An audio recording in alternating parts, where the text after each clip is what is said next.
Hello guys, this is Rahul भैया, your UPSC friend and mentor.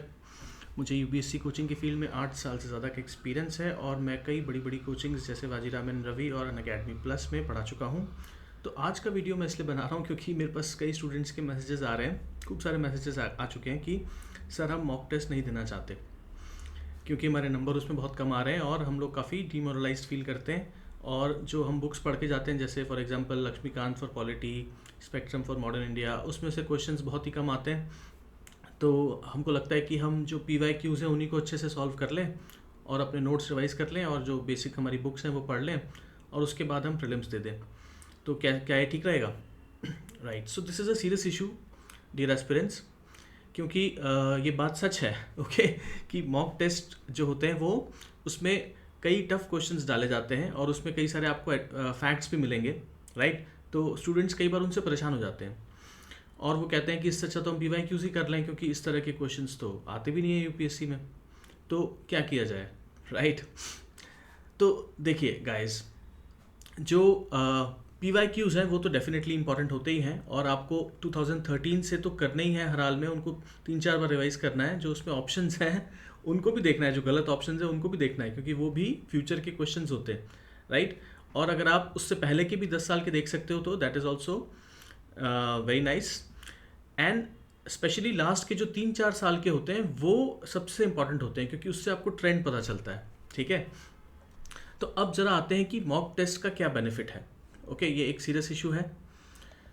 तो देखिए, फर्स्ट ऑफ ऑल मेरी आपसे रिक्वेस्ट है कि जो आपके मॉक टेस्ट में नंबर आते हैं उसको अपना इज्जत का इशू मत बनाओ। ओके, ईगो इशू मत बनाओ कि मैंने तो इतनी पढ़ाई करी है और मेरे केवल 100 में से 30 आए या 200 में से 60 आए।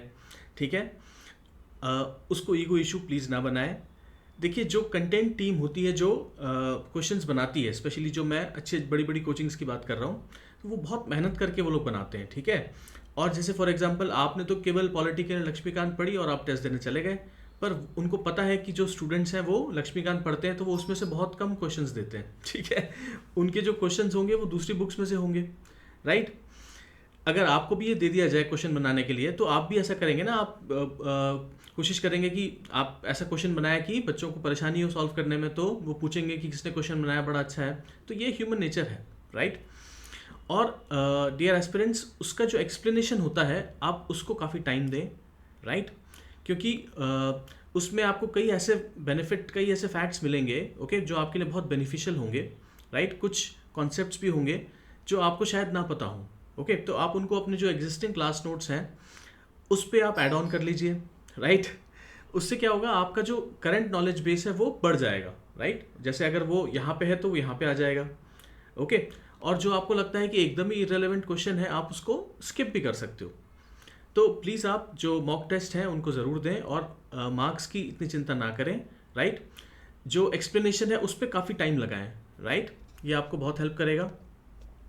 अब देखिए, मॉक टेस्ट देने के 3 मेन बेनिफिट हैं, इसको एक बार हम अच्छे से डिस्कस कर लेते हैं। राइट, पहला बेनिफिट क्या है, जो आपका सब्जेक्ट है उसका रिवीजन हो जाता है। ठीक है, जैसे फॉर एग्जांपल मॉडर्न इंडिया का टेस्ट है। राइट, अभी रिसेंटली मेरे पास एक स्टूडेंट का मैसेज आया था कि सर मैंने इतनी मेहनत करके स्पेक्ट्रम रिवाइज करी और टेस्ट दिया और उसमें तो क्वेश्चन आया नहीं स्पेक्ट्रम से, तो मुझे बड़ा बुरा लगा।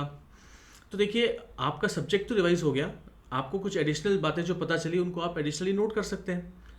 First benefit. Second, you get additional knowledge of the subject, जो हमने थोड़ी देर पहले डिस्कस किया। जैसे हो सकता है फॉर एग्जांपल आपने जैसे एंशिएंट का टेस्ट है, ठीक है, और आपने पोस्ट मौर्य पूरा पीरियड छोड़ दिया। ओके 200 BCE से 300 CE, 500 साल आपने छोड़ दिए। फिर वहाँ से आपको 2-3 क्वेश्चन मिल गए तो आपको पता चला कि नहीं ये मुझे करना चाहिए था। और फॉर एग्जांपल आपने पंचायती राज छोड़ दिया था, उससे क्वेश्चंस आ गए। ठीक है, ज्योग्राफी में आपने कुछ पोर्शन छोड़ दिया था, तो ये आपको एडिशनल बेनिफिट है। तीसरा, it gives you the opportunity to do practice. देखो, एग्ज़ाम के पहले आपकी प्रैक्टिस तो इससे होती ही है। राइट, आपको पता चलता है कि जो सिली मिस्टेक्स हैं वो भी कम होती हैं कि कितने टाइम में आप कर पाते हो और एक्चुअल एग्ज़ाम में क्या आपको प्रॉब्लम आ सकती है वो पहले से आपको पता लग रहा है। ओके, सो प्लीज़ मेरी आप सबसे रिक्वेस्ट है कि आप मॉक टेस्ट दें। ओके, मार्क्स की चिंता ना करें। Okay, and guys, all the best for your mock test, क्योंकि अब उसका टाइम स्टार्ट हो गया है। And all the best for prelims 2025। Thank you.